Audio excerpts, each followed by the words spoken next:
हाम्रो चाहिँ picnic ready भयो गाइस जी पुडी खिरको पिकनिक जी हेर्नुस् खिर पिकनिक हेर्नुस् राम्रो रन्जित सरले एकदम मिठो तरिकाले पकाउनु हो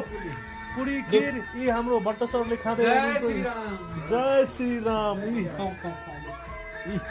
हेर्नुस् कति मिठ कस्तो लाग्यो खिर हजुरलाई मिठो हजुर भट्ट सर हजुरलाई कस्तो लाग्यो खिर भन्नुस् त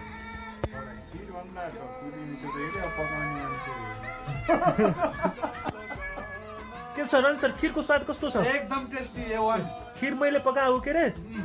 खिरको क्रेडिट त दिनु पर्यो एकदम मिठो तरिकाले खिर पकाएको हामी हेर्न बित्तिकै चाहिँ मुखबाट चाहिँ यसो पानी चाहिँ निस्किन खोजिरहेछ नि यस्तो हेर्नुहोस् त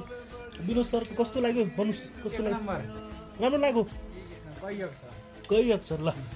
आउनुहोस् गाइस खानालाई हामीतिर मन भए आउनुहोस् पुरी खिर र कोपी तरकारी